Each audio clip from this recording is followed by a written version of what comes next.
Hello everybody, welcome back, and I am TheChornick, and today, ladies and gentlemen, we are gonna tackle Pokemon Sun and Moon episode number 34. This episode was actually really great. This was a fantastic episode. This is literally the definition of what a Sun and Moon episode generally is. It kind of defines how Sun and Moon is. It's unique in its own way, and it's so great because of the minor details, the minor things that they throw in there, the way they relate it to the games. That's why Sun and Moon is actually on its own is pretty awesome. Yeah, XYXYZ had a pretty great story, plot development, and everything, but Sun and Moon has kind of something of its own, and that's kind of like the minor stuff, and I guess kind of like the comedic side of things that kind of make it stand out on its own in a different kind of variant way. But this episode overall, this kind of confirms that, ladies and gentlemen, we have at least one major plot development thing going on, or event, that happened to every single of Ash's companion, you know, all of his Alola, Sun and Moon classmates, you know what I'm saying. So far we had, Mallow having Bounsweet evolve into Stenny. We've had Lily being able to finally touch Pokemon for the first time, right? We can get her over that fear. And then she finally got that Vulpix, right? First ever Pokemon on her team. And then we had Sophocles, who got the Charge Bug after the whole, incident where he thought he was going to be leaving the island and having to say goodbye to his friends forever, but that ended up not being the case. But Ash helped him out get that Charge Bug. I think that's what the name of the Pokemon is. And then we had Lana get the Z-Ring. So all those are major events, all good plot developments for all these characters. And then Kiawe, in this episode, managed to not only have his Pokemon learn a brand new move, Shell Smash, which increases the attack and speed of the Pokemon, but we've also had him catch the Alolan Marowak. So overall, this episode was great, and plus there was like 3 major battles that happened in this episode. The main plot of this episode was just that Marowak stole that item and took off, and Kiawe got pissed, so he took off against that Marowak. He was like, no man, you gotta give this back to us, man. You can't just take it, you can't just steal it. And so he fought him the first time and ended up losing, so then he felt all depressed, and that one night, Ash actually came out to him, and, Kiawe's, like, sitting on the stairs, feeling depressed, looking at his, Turtonator? Turtonator? Is that how you say it? I'm terrible at pronunciations. But he's just kind of, sitting out with him, feeling depressed. And this kind of makes me think about the moment where Ash went out to Serena when she was feeling all depressed, with her broken arm, just kind of, like, sitting there looking off into the distance. And this is the same kind of thing that they have happen here, where Ash goes out and sees Kiawe out on the, the nighttime, sitting on the steps, feeling all depressed. And both instances, Ash says to, Serena back then, he's like, you know what, the way I decide what I want to do is by, battling it out and stuff. And so he says that to Kiawe, and he once said that to Serena before, so I thought that was kind of cool that, they kind of bring back that same kind of aspect of Ash, in which he kind of just, the way he decides and figures things out is by battling. And so him and Kiawe fight, and obviously I think Kiawe wasn't really too much into the battle, as he kind of just let Pikachu just to own Turtonator. I can't, that name is so horrible to say.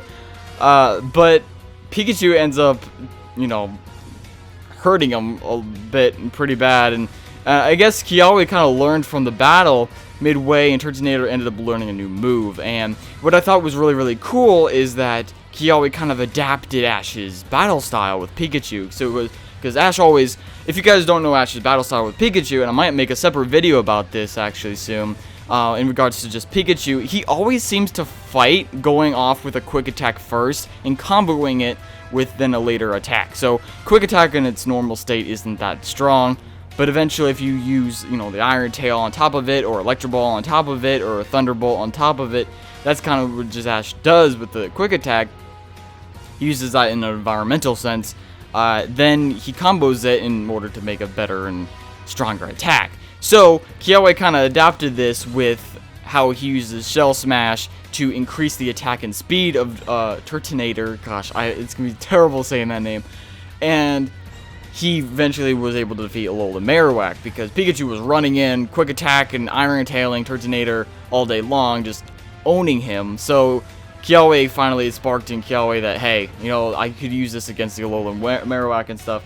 So it's kind of cool that Ash was sort of the mentor and helpful friend to Kiawe in this sense. But it helped Kiawe, you know, figure out something. It's something that Ash always does, and you know, he figures things out by battling. So it's kind of cool that he showed it back then with Serena. Now he's showing it now with Kiawe. And so overall, he ended up defeating the Marowak and ended up capturing. The Marowak actually wanted to beat with him and stuff. And so in the end of the day, this was a great freaking episode. It was a great plot development for Kiawe. We got to see his Z moves. We got to see him bonding with Turtonator and being able to learn a new move and catching a new Pokemon. So, relating to the games, how Kiawe is related to the Marowak and stuff, in the events, the trials that you partake in the games. Next week, ladies and gentlemen, we got Mallow. So this episode next week is looking spicy. It's looking sweet. It's looking hot. It looks warm, dude. This episode is going to be the best episode. Hopefully, just because it has Mallow, we could guarantee it's going to be a good one. But Lurantis is going to be the totem Pokemon. Ash is actually going to go up against, not Mallow apparently, Ash will, but with his Litten. So that's kind of cool, honestly. We finally get to see Litten battle a little bit more. But Mallow, I want her to have a little bit more impactful, because, I mean, Lana and Kiawe had really good episodes the last 2 episodes. So I'm really hoping that Mallow has a really good episode, because this is all about her and Ash in this next episode. Of course, partly for Ash, because, you know, he's the one that's fighting the Dagon Lurantis, the totem Pokemon. But what is Mallow exactly achieving in this plot episode that's based about her, you know what I'm saying? If it's not about Ash, then, you know, if it's going to be focused on her, then what is she exactly doing? What is she achieving? Is it something to do with her cafeteria? We'll find that out in the next week's episode, won't we? Or maybe more in the previews and the second coming previews and all that good stuff. And one final thing, ladies and gentlemen, that really topped the cake with this episode was the hikers. The fact that they brought that from the, not only the games where, you know, like the hiker ambushed the photos and stuff and was part of the trial, but he was also here, and it wasn't just one, it was like 3 of them. And, you know, all from the games that a lot of the characters, a lot of the trainers you go against look alike, you know. But they brought that aspect here where there's 3 hikers that looked the exact same. And they were crying over a Magmar, and they were ambushing the photos at the end of the episode like they do in the games where, you know, you go on that trial and stuff, on Kiawe's trial nonetheless. So, and that was awesome how it all just mixed match together here, and like the fact that they actually put the hikers in this episode. Oh my gosh, like the same hiker and ambushing all the photos. I'm sorry, but you have to say this is without a doubt one great awesome episode. So ladies and gentlemen, post your thoughts and feelings down in the comment section below. I bet you enjoyed this episode as I have. But ladies and gentlemen, I love you all. Can't wait to see the next one. Make sure you subscribe if you have not yet. As always, I love you. Make sure you follow me on Twitter too. If you want to talk to me more about things like that, I could directly communicate with you guys there. I always forget to say that at the end of my videos. But ladies and gentlemen, thanks. I love you all. Can't wait to see the next one. Peace out! Thank you very much.